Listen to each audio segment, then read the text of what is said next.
My sister-in-law announced my little hobby of writing to the whole family, calling it sweet and simple. She had no idea I was a best-selling author, or that the movie rights to my latest book had just been sold to the very production company her husband was desperate to work for. Her condescending smile was about to disappear forever. This is where the story truly begins, and you won't want to miss what happens. Make sure you're subscribed to see it through to the end. We're always curious. Where in the world are you all watching from today? Let us know in the comments. The scent of roast turkey and simmering resentment filled the air. It was Thanksgiving, that annual pageant of forced smiles and thinly veiled criticisms, and this year my sister-in-law, Brenda, was the undisputed star of the show. She sat opposite me at the polished mahogany table, a queen surveying her domain, which for today was my brother-in-law's house. Her voice, sharp and precise like the expensive cutlery she wielded, cut through the low hum of family chatter.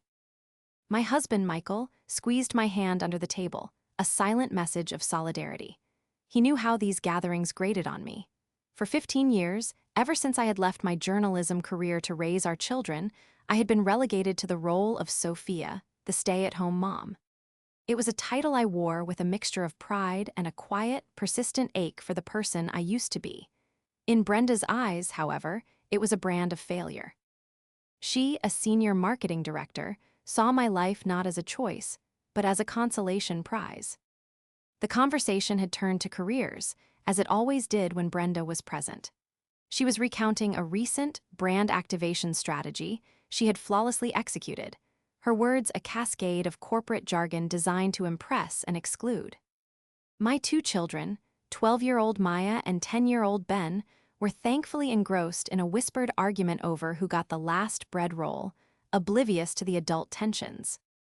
It was Maya, in a moment of innocent pride, who unwittingly lit the fuse. "My mom's writing a book," she announced to the table at large. "It's a secret, but it's really, really long."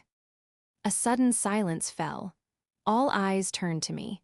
I felt a hot blush creep up my neck. It wasn't a secret, not really, but it was private. It was my world, my sanctuary, built in the quiet hours before dawn and after the house had fallen asleep. Brenda placed her fork down with theatrical slowness. A perfectly manicured eyebrow arched. "A book? Sophia, really?" She looked around the table, a small, patronizing smile playing on her lips. "How sweet. A little hobby to keep you busy while the kids are at school."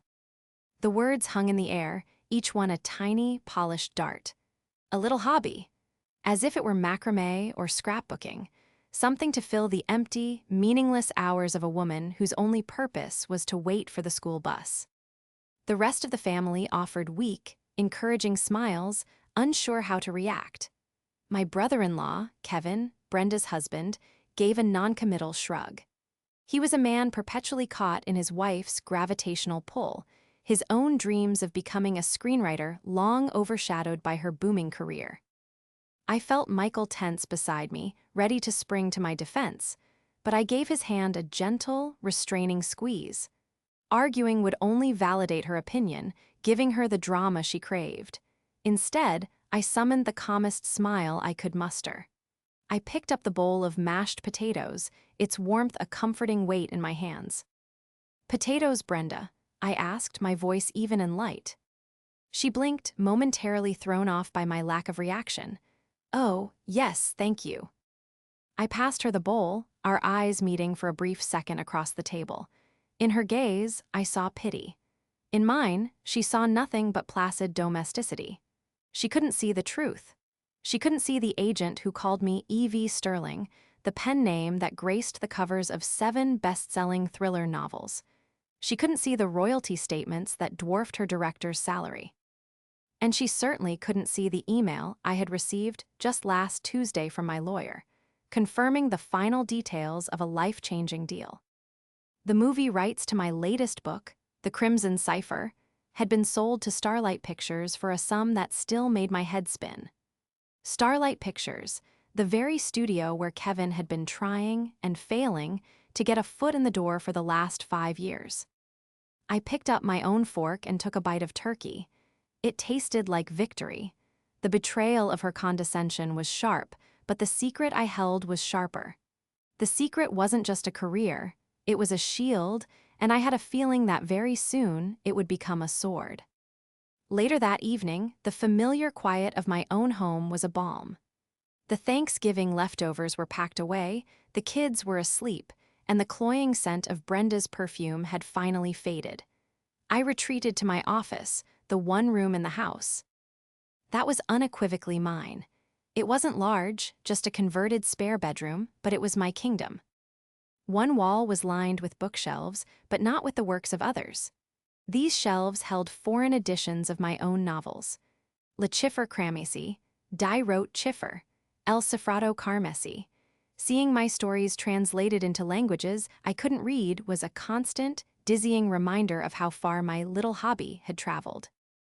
On my desk, nestled between a stack of research books on cryptography and a framed photo of Michael and the kids, sat a small, elegant crystal award from a Crime Writers Association. I ran a finger over the engraved letters, E.V. Sterling. My secret identity felt less like a costume and more like a second skin. It had been born of necessity, a way to keep my tentative first steps into writing separate from the judgment of people like Brenda. I didn't want my work to be Sophia the Mom's book. I wanted it to stand or fall on its own merits, and it had stood. It had soared. The door creaked open, and Michael leaned against the frame, holding 2 mugs of tea. He walked in and handed one to me, his expression still tight with a residual anger from the dinner. "I don't know how you do it, Soph," he said, sinking into the worn armchair in the corner. "The way she talks to you, a little hobby." I almost flipped the table over. I smiled and took a sip of my tea. And give her the satisfaction? No, thank you. Her opinion stopped mattering to me a long time ago. "It matters to me," he said fiercely. "She has no idea who you are, no idea what you've built in this room." He gestured around at the evidence of my success. Michael was my co-conspirator, my first reader, and my biggest fan. He had been the one who sealed the boxes of my manuscripts and drove them to the post office in the early days, his belief in me a steady flame when my own was flickering. "Well," I said, a smile pulling at my lips, "she might get an inkling soon." I logged into my email and pulled up the message from my agent, Ari. I turned the monitor so Michael could see. The subject line was ITS Official, Starlight Pictures, the Crimson Cipher. He read the first few lines and let out a low whistle. "They actually finalized it. Wow, Sophia, this is the big one." "It is," I agreed, a thrill running through me. "Producers want to meet next month. They're already talking about directors." We sat there for a moment, basking in the glow of the screen. This was the culmination of years of work, of whispered words typed into a keyboard while the world slept. This was the dream. But a new, complicated wrinkle had been added to it tonight. "Kevin is still sending his scripts to Starlight, you know," Michael said, his voice thoughtful. "He sends one a month. Brenda proofreads them. She says they just don't have the right contacts yet." I looked at my husband, the wheels already turning in my mind. The irony was staggering. Brenda, the queen of networking and contacts, was utterly blind to the fact that the biggest contact her husband could possibly have was sitting across from her at the Thanksgiving table, quietly passing the potatoes. A thought drifted into my mind, as clear and sharp as a shard of glass. It was a line I had been playing with for my next novel, but it suddenly felt deeply personal. But she had forgotten one crucial thing. The stories we tell ourselves about others are often the most dangerous fictions of all. Brenda's story about me, the drab, unambitious homemaker, was a fiction so complete, it was about to collide with reality in the most spectacular way imaginable. And I wasn't going to do a single thing to stop it. My journey to becoming E.V. Sterling was a quiet rebellion. When I first met Michael, I was a junior reporter at a major city newspaper, chasing stories, living on adrenaline and lukewarm coffee. I loved the urgency, the feeling that I was chronicling the first draft of history. When we decided to have children, the plan was for me to take a year off, maybe 2. But 1 year became 5, then 10. The world of deadlines and bylines faded, replaced by school runs and playdates. I loved my children more than life itself, but a part of my identity had been packed away like old clothes, a phantom limb that ached with disuse. The ache grew sharpest during family gatherings, where Brenda held court. In the early years, she had been my husband's younger sister, a bit competitive but generally harmless. But as her career ascended, a hard, brittle shell of superiority formed around her. She had married Kevin, a kind but gentle soul whose artistic ambitions were no match for her corporate drive.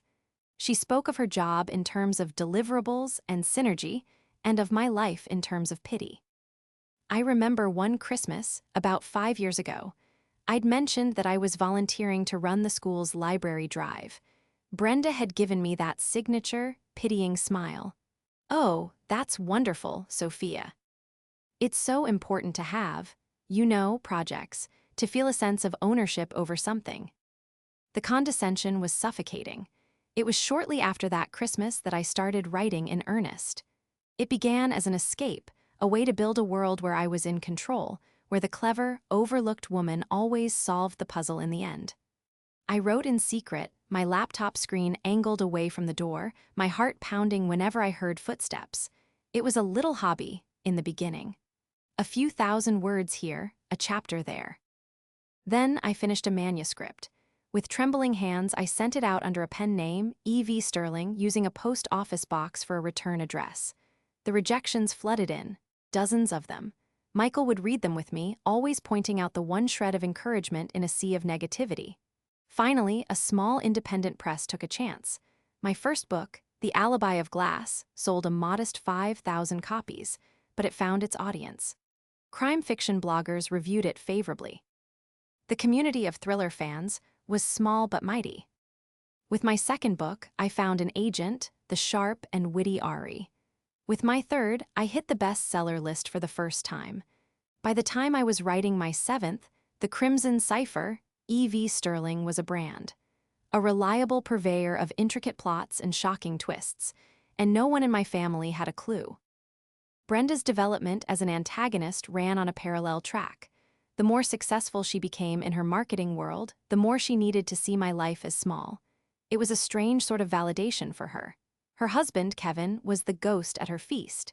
He had genuine talent as a writer, but he lacked the relentless drive his wife possessed. His scripts were thoughtful, character-driven pieces, but they weren't commercial. Brenda, the marketing guru, was constantly trying to repackage him. "You need more action, Kevin," I'd overhear her saying at family barbecues. "Think four-quadrant appeal, we need a high-concept hook." She would then turn to me, lounging in a patio chair with a book. "See, Sophia knows how to relax. No pressure. That's the life, isn't it?" She had no idea that the book in my hands was often research, or that my mind was untangling a plot point that had been nagging me for days. She saw a placid pond, not realizing that just beneath the surface, a complex ecosystem was thriving. Her inability to see past her own narrow definition of success was her greatest weakness. She, the marketing expert, had completely misread her target audience. The weeks after Thanksgiving unfolded with a cinematic sense of inevitability. The trap wasn't something I had to build. It was assembling itself, piece by interlocking piece, powered by Brenda's ambition and my silence. My first official call with Starlight Pictures was surreal. I was Sophia Rossi, the mom, sitting in my minivan in a grocery store parking lot, wedged between a dentist appointment for Ben and Maya's soccer practice. But on the phone, I was E.V. Sterling, speaking with two powerful producers, Marcus Thorne and Julia Chen, about casting ideas and locations scouting for the Crimson Cipher. "We're incredibly excited, E.V., Marcus said, his voice smooth and professional. "The source material is just fantastic. We're crewing up now, looking for the best people to bring your vision to life. In fact, we just hired a new creative executive who will be assigned to this project as one of his first tasks. We think he's got a great instinct for story." I held my breath. "Oh, anyone I might know?" I asked, my voice betraying none of the adrenaline coursing through me. "Doubtful," Julia chimed in. "His name is Kevin Miller, a bit green but passionate. His writing samples were impressive." Kevin Miller, my brother-in-law, my heart did a little flip. Well, I said carefully, I trust your judgment. Passion is the most important ingredient. When I got home, there was already a flurry of messages on the family group chat, all from Brenda. Big news, everyone. Kevin has a final round interview at Starlight Pictures. It's for a creative executive position. All my networking is finally paying off. Fingers crossed. I stared at the message, a slow smile spreading across my face. Her networking. Brenda, who probably thought a film treatment was a kind of spa day, was taking credit for the cosmic collision that was about to occur. My investigation, then, was not one of uncovering secrets, but of preparing for the reveal. I called my agent Ari. Ari, I said, we have a situation. It's hilarious, but it's a situation. I explained the connection. Ari, who had a flair for the dramatic, let out a whoop of laughter. You're kidding me? Oh, the poetry of it. This is better than one of your plot twists. I know, I said. But what do I do? He's my brother-in-law. When they find out I'm his sister-in-law, will it look like nepotism? Will it jeopardize his job or the project? Elise. Tend to me, Sophia, Ari said, his voice turning serious. You are E.V. Sterling, the multi-million copy best-selling author. Starlight Pictures didn't buy your book as a favor to you, they bought it because it's a commercial juggernaut. You have all the leverage here. As for the husband, what's his name? Kevin, his employment is their business. You didn't get him the interview. You have done nothing wrong. My advice, do nothing. Say nothing. Let the universe handle the punchline. His advice settled me. He was right. I wasn't the one creating this situation. I was merely an observer, watching the final act of a play that Brenda had unknowingly written herself. A few days later, my phone buzzed with another group message from her. It was a photo of a champagne bottle. The caption read, "He got the job. So proud of my husband Kevin, on his way to the top. Time to celebrate." I looked at the message, then at the manuscript for my next book sitting on my desk. My protagonist was about to walk into an ambush she knew was coming, fully prepared. For the first time, I felt exactly what she felt, a calm, steady certainty. The trap was set. The bait had been taken. All I had to do now was wait for the celebration. The pre-climax confrontation didn't happen under the glare of fancy restaurant lights, but under the fluorescent buzz of a school gymnasium. It was the annual winter fair, a chaotic symphony of screaming children, popcorn machines, and parent volunteers wearing beleaguered smiles. I was manning the cake walk stall, a decidedly unglamorous post, when Brenda descended upon me. She was dressed in a sharp, tailored coat, looking wildly out of place amongst the homespun decorations. Kevin trailed behind her, carrying a giant stuffed animal his son had just won. "Sophia, just the person I was looking for," Brenda said, her voice cutting through the din. She surveyed my station, a table laden with donated cakes and cupcakes, and gave a little sigh, as if the sheer domesticity of it all was exhausting. "Hi, Brenda. Congratulations again to Kevin," I said warmly, handing a cupcake to a wide-eyed first grader. "Thank you, it's just been a whirlwind," she said, waving a dismissive hand. "He's already reading scripts, high-level stuff. It's all about access, you see. Once you're inside, the doors just open." She leaned in conspiratorially, her voice dropping. "Which brings me to you." I froze, a plastic fork halfway to a paper plate. "Me." "Yes, your hobby," she said, the word dripping with patronage. "Kevin is going to be in meetings with producers, real players. Once he's settled, maybe he could pass your little manuscript along to someone. No promises, of course. It's a very competitive world. But it's not what you know," she tapped the side of her nose. "It's who you know." I stared at her. The sheer, unadulterated audacity of it left me momentarily breathless. Here she was, offering to have her husband pull strings for me at a company that had already paid me a fortune, to get my manuscript read for a project that was based on my own book. The irony was so thick I could have sliced it with a cake knife. Kevin, to his credit, looked deeply uncomfortable. "Brenda, maybe this isn't the time." "Nonsense, Kevin," she snapped, not looking at him. I'm just trying to help. Sophia doesn't have the first clue how this industry works. She needs a leg up. A slow, serene calm washed over me. This was the moment, not for the big reveal, but for a subtle shift in power. For years, I had absorbed her condescension, letting it slide off me. But now, holding the secret knowledge I did, her words had lost their sting. They were just noise. I gave her a slow, deliberate smile. It was a genuine smile, full of a private amusement she could never understand. "That's very kind of you to offer, Brenda," I said, my voice smooth as silk. "But I think I have it covered." "Covered?" she scoffed. "Sophia, you don't just mail a book to a movie studio. It doesn't work that way." "I know," I said, my smile never wavering. I turned my attention back to the line of children. "Next, who wants to try their luck for this chocolate fudge cake?" Brenda stood there for a moment longer, baffled by my serene dismissal. She had expected gratitude, perhaps even a fawning appreciation for her generous offer. She didn't know what to do with my quiet confidence. It didn't fit into the narrative she had constructed for me. She finally huffed, grabbing Kevin by the arm and pulling him away toward the ring toss. As I watched her walk away, I felt a profound sense of change. I was no longer a passive victim of her snobbery. I was the keeper of a secret that was about to detonate in the middle of her perfectly curated life. The thought from my novel returned to me, clearer than ever. The stories we tell ourselves about others are often the most dangerous fictions of all. Brenda's story about me was about to reach its final, shocking cha. The case, as it were, wasn't something I had to build. Brenda was building it for me, brick by gilded brick. Her gloating escalated from the family group chat to a full-blown, professionally designed email invitation.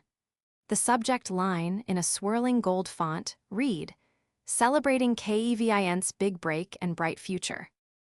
The body of the email was even more grandiose. It was for a celebratory dinner at Vespertine, a ridiculously expensive restaurant known more for its conceptual food and celebrity sightings than its flavor. Brenda had written a short paragraph about Kevin's long journey and how, with talent, perseverance, and a wife who knows how to work her network, he had finally achieved his dream. Michael read it over my shoulder. A wife who knows how to work her network. Does she mean the network of producers who are already on your payroll via the book deal? He muttered, shaking his head in disbelief. She's writing your punchline for you. He was right. The stakes were no longer just about a private family dynamic. Brenda was turning this into a public performance. She was setting a stage, arranging the lighting, and casting herself as the star-making visionary. She had no idea she was actually the court jester.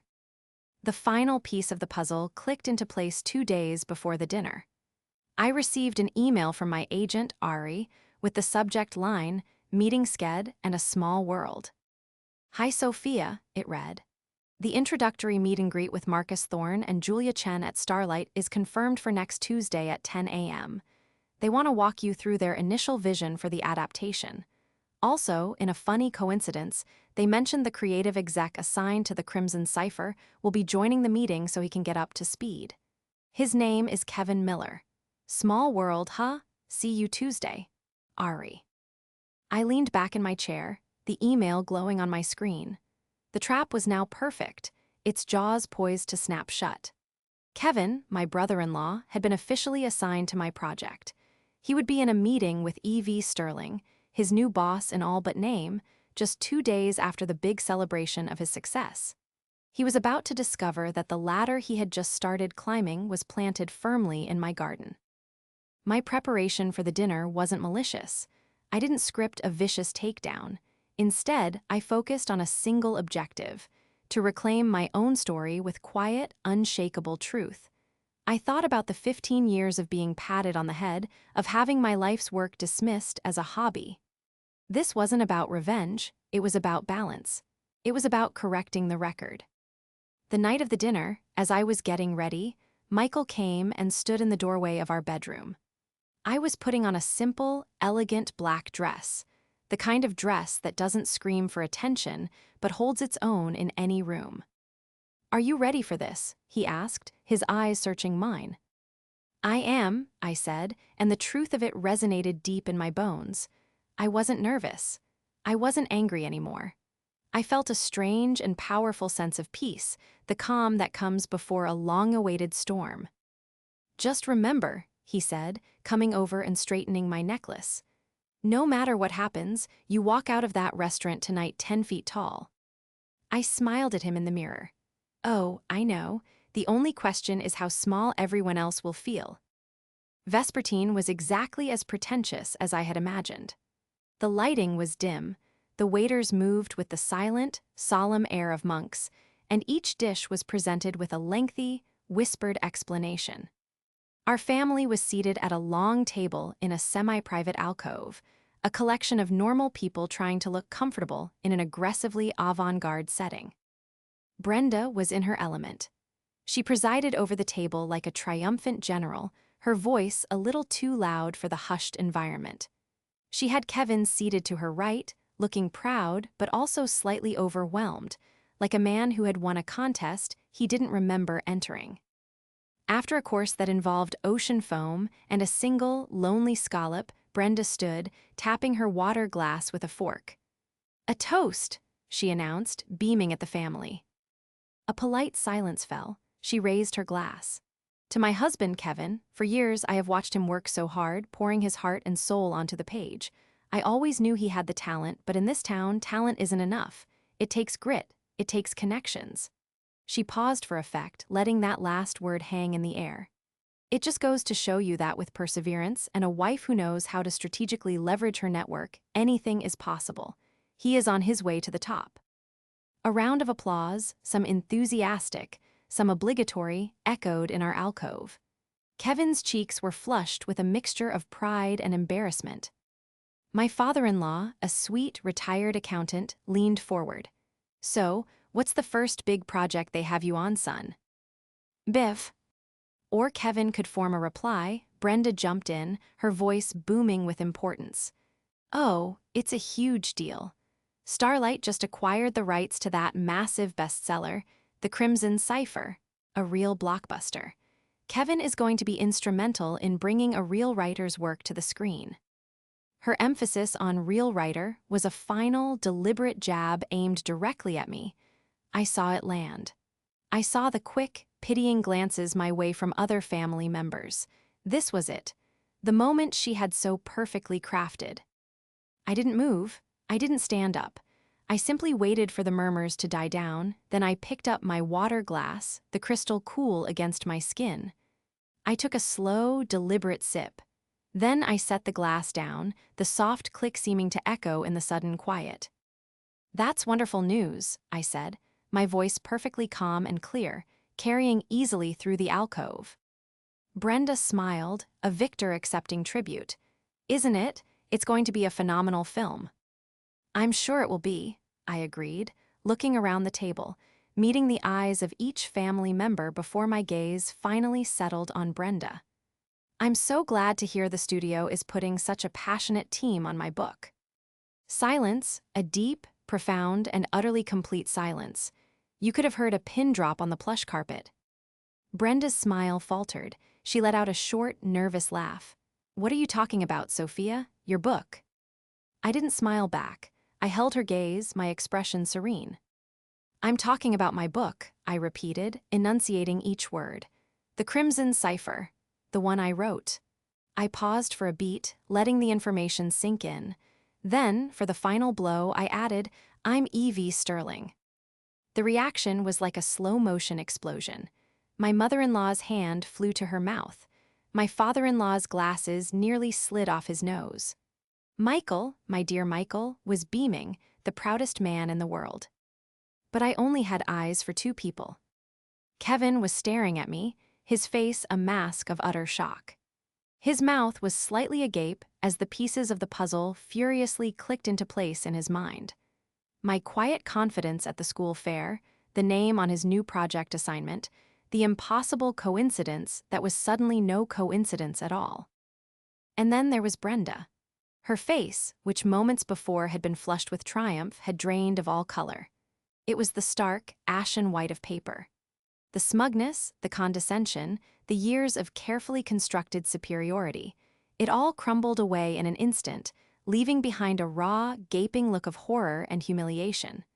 She looked from me to her husband and back again, her world tilting off its axis in a public forum of her own creation. The marketing genius had been undone by the one product she never even saw. The rest of the dinner was a blur of mumbled excuses. Brenda, for the first time in her life, was rendered utterly speechless.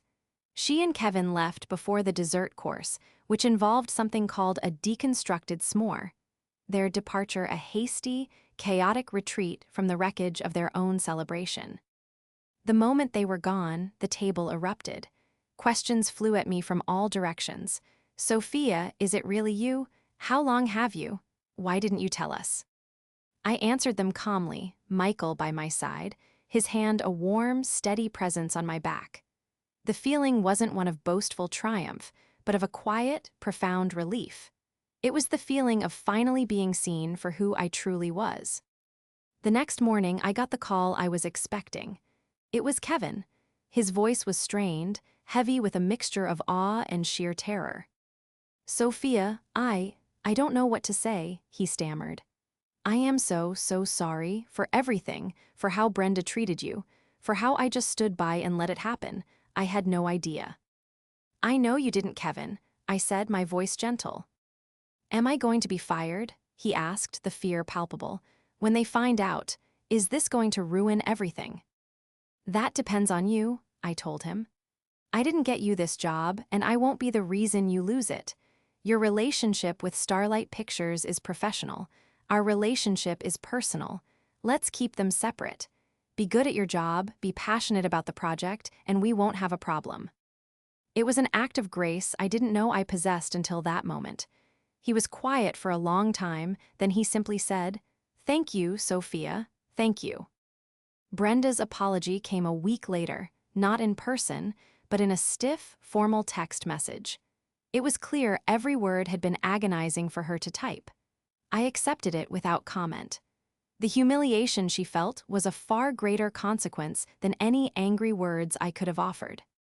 The following Tuesday, I walked into the conference room at Starlight Pictures for my meeting. Marcus and Julia, the producers, greeted me warmly. And sitting at the far end of the table, looking pale and nervous, was Kevin. He stood up when I entered, his professional and personal worlds colliding tea before his eyes. I walked over and shook his hand firmly. "Kevin," I said, my voice all business. "It's good to meet you formally. I'm E.V. Sterling. I hear you'll be working on my project." He just nodded, unable to speak. And in that moment, the power dynamic of our family was recalibrated forever. Months have passed. The film is now in pre-production, with a brilliant director attached. Kevin is, by all accounts, working incredibly hard and has proven to be a valuable asset to the team. Our interactions are professional, respectful, and tinged with an unspoken understanding. At family gatherings, Brenda is a different person. She's quieter, more observant. Her condescension is gone, replaced by a wary, almost fearful respect. She no longer talks about her job, and she asks me thoughtful questions about mine. Tonight, Michael and I are sitting on our back porch, watching the stars come out. The air is cool and crisp. My laptop is open on the table, a new story beginning to take shape. It's a story about a woman who discovers that the quietest voice in the room is often the most powerful. Michael reaches over and covers my hand with his. "Happy?" he asks. I look at the stars, at the dark outline of the trees, at the warm glow coming from the house where our children are sleeping. I think of the woman I was, the woman I am, and the woman I am still becoming. "Yes," I say, a deep and lasting peace settling over me. "I'm no longer a secret. I'm finally home."